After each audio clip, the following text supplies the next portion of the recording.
my night wolves, and welcome back to another video. Today we are back with another video, and we're here with the crappy camera. I love it.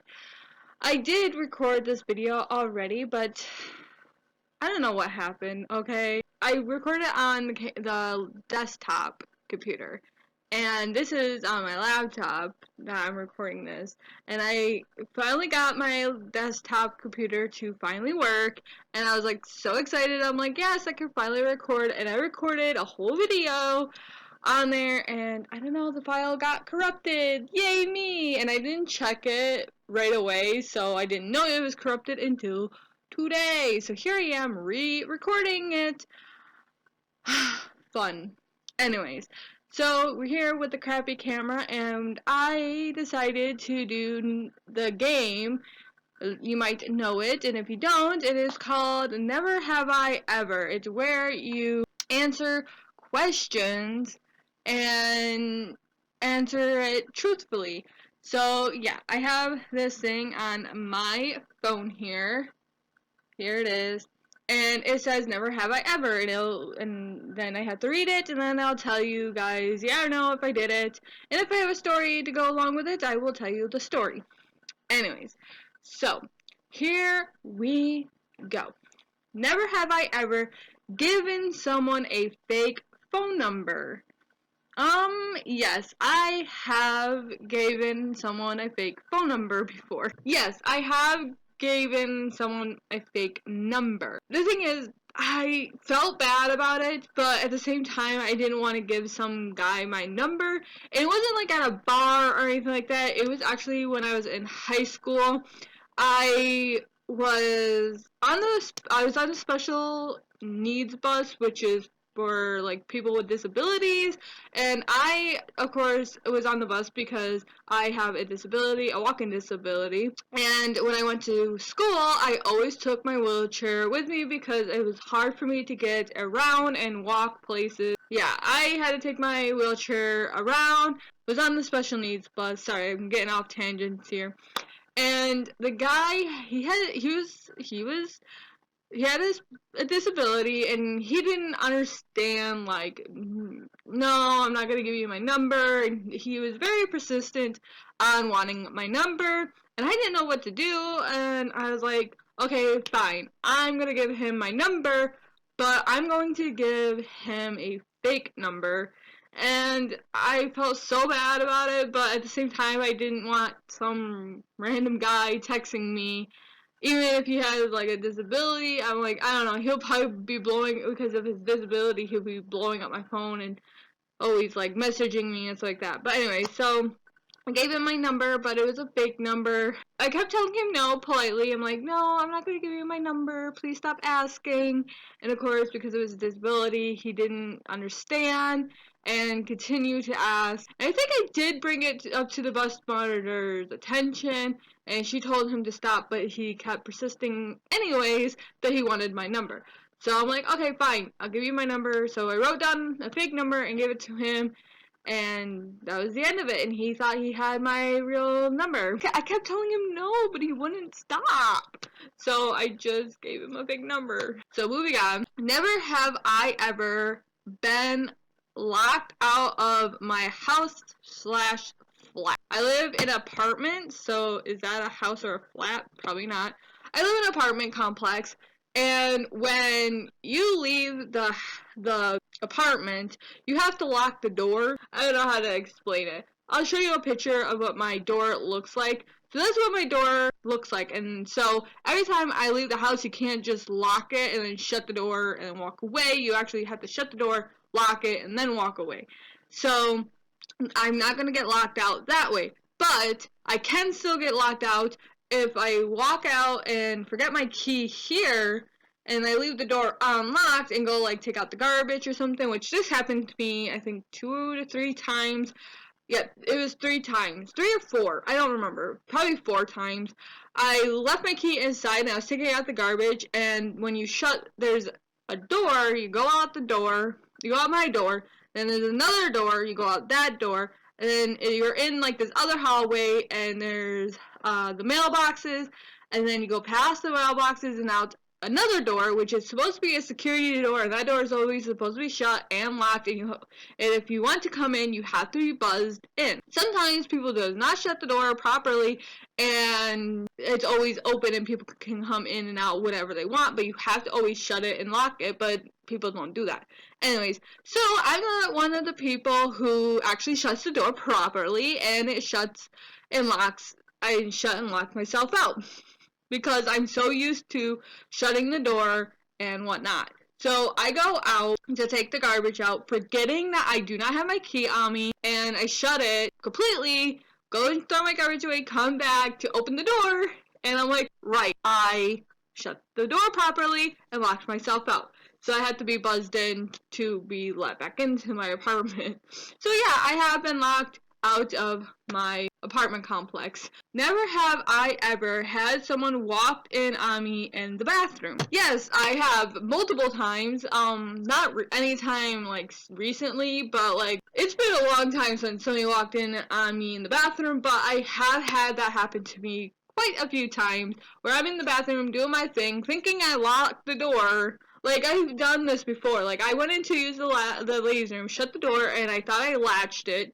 I guess I didn't. Sat down, started doing my business, and this person just waltzed in, and I'm just like, whoops. And they're like, oh, sorry, and then they turn around and shut the door, and I'm like, shut, lock it. But, yeah, so I have gotten walked in on. Sometimes, there was this one time where I went to use the bathroom and I had to go so badly, like so bad, like I could not like hold it. I had to go so bad. And so I shut the door and I was trying to latch it, and for some reason the latch would not latch. It would not, for the love of me, latch, and I was like freaking out. I'm like, I'm gonna piss myself if this latch does not latch. And it would not latch. So I'm like, forget it. And I sat down, started doing my business. I'm like, please, please, please, for the love of God, no one walk in on me using the bathroom. And I've gotten away with it where no one's walked in on me, so I'm like, oh, thank God. Yes, I have gotten people walking in on me because I forgot to lock the door, and like at Walmart or something. But yeah, so yeah, I had it where people walked in on me. Never have I ever been arrested.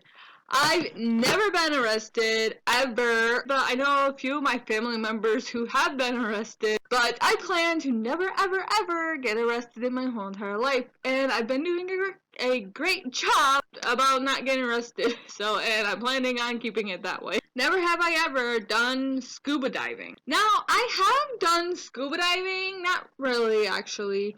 It wasn't scuba diving per se. I didn't go like out in the ocean and actually scuba dive and swim around with the fishes and with a big tank or whatever. Well, I had the big tank, but I'll explain it. So I went down to this hospital. It's called Shriners Hospital. They reached out to my mom.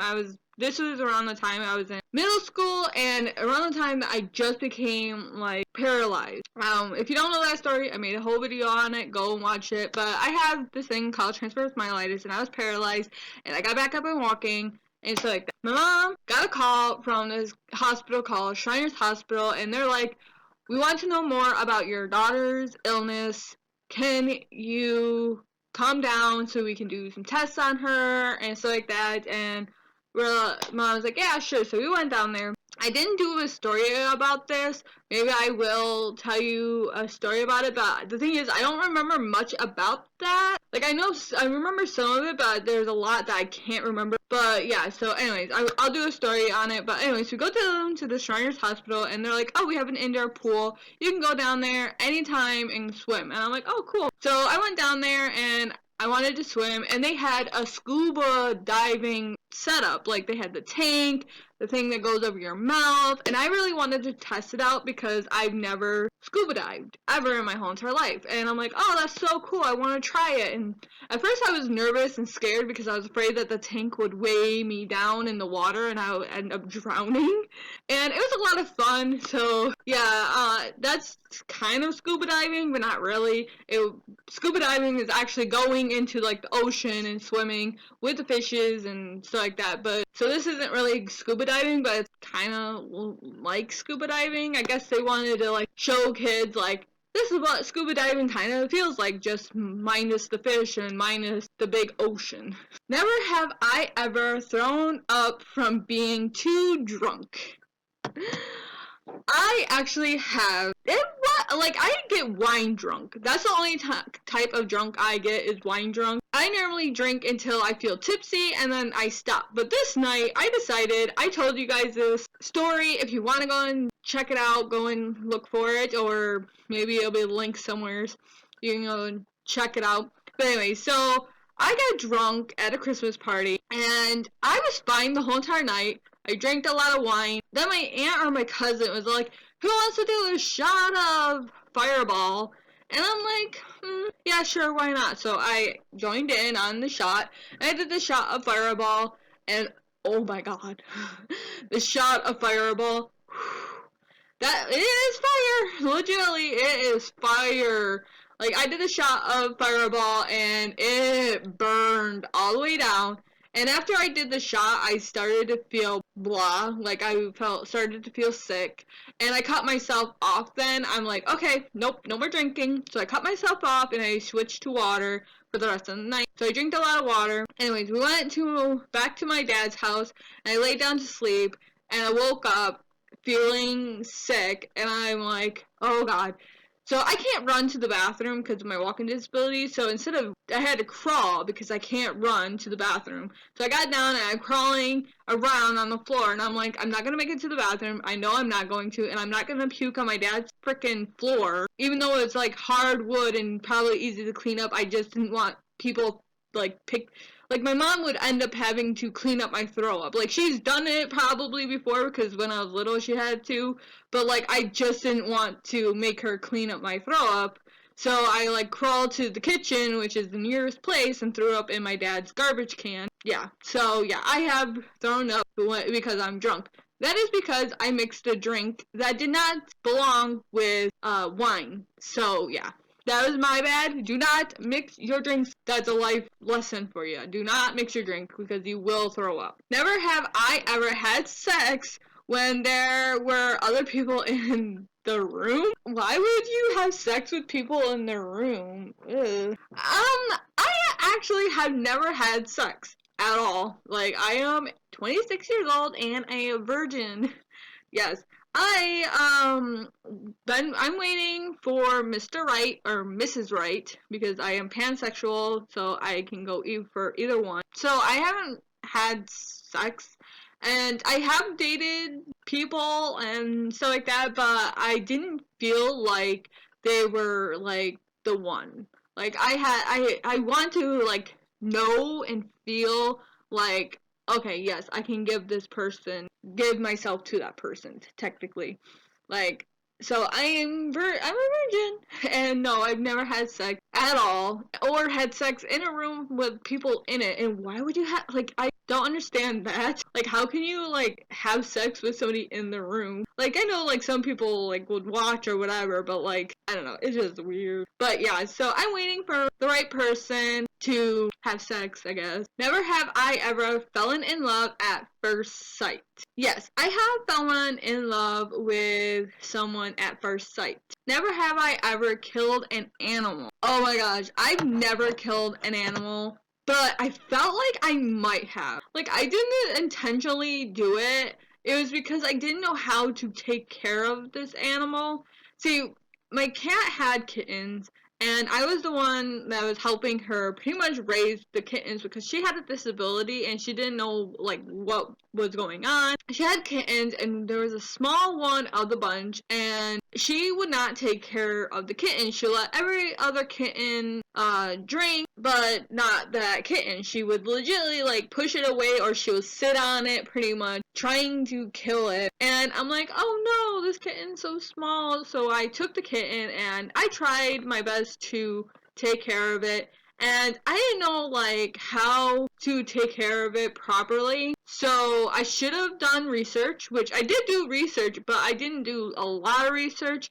I only looked at how long I was supposed to wait until I refed the kitten. I didn't know that you weren't supposed to feed the cat like a baby, like a human child. Because if you feed the kitten like a human child, then it could like suffocate on the milk, or like the milk can get into its lungs and it can drown.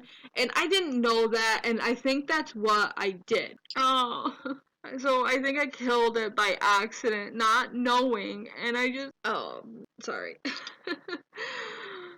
So I think I accidentally killed it, not knowing, because I didn't know how to take care of a kitten. You're supposed to hold it, like have it sitting upright, and then have it like feed it that way. And of course, I didn't know that. I should have done more research, and I didn't. Felt so bad, and I still feel guilty to this day. I don't know if I was the one that like it might have died because it was too small and it couldn't, his tiny little body couldn't keep going, or it was just me not knowing how to feed a kitten. I'm so sorry, kitten, for if I killed you or if you just died on your own. I don't know. And the other sad thing is, it died in my hands. I went to pick it up to see if it was okay. It was just laying there, and I'm like, I was so worried about it, and I was like, well, I'll bring you out here so I can keep an eye on you because you're not moving.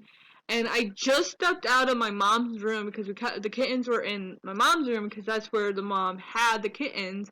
And I did have the kitten in the box with its mom, but the mom, like I said, she would not take care of the kitten. So I took the kitten and I went to put it out in the living room with us on this bed where it was sitting on a heater duct to keep the bed nice and toasty warm for the kitten. So I just stepped out of my mom's room and I froze because I could feel it take its last breath in my hands, and I'm just like standing there looking at this tiny little kitten in my hand, dead in my hands, and my mom comes walking down the freaking hall and she's like, "What's wrong?" And I just start crying. I'm like, it died. It died right in my hands. It just died. And then she's like, "Oh," and like it died. And it died in my hand. So I don't want to believe that I killed it, but I might have by accident because I didn't know how to take care of it. Anyways, that's the end of this video. I hope you guys enjoyed it. Sorry for the tearjerker at the end here, but anyway, so I hope you guys enjoyed it. If you guys did, make sure you give this video a thumbs up. Ring that bell if you want to see more videos from me. Subscribe if you want to. And I'll see all you beautiful night wolves in the next video. Goodbye.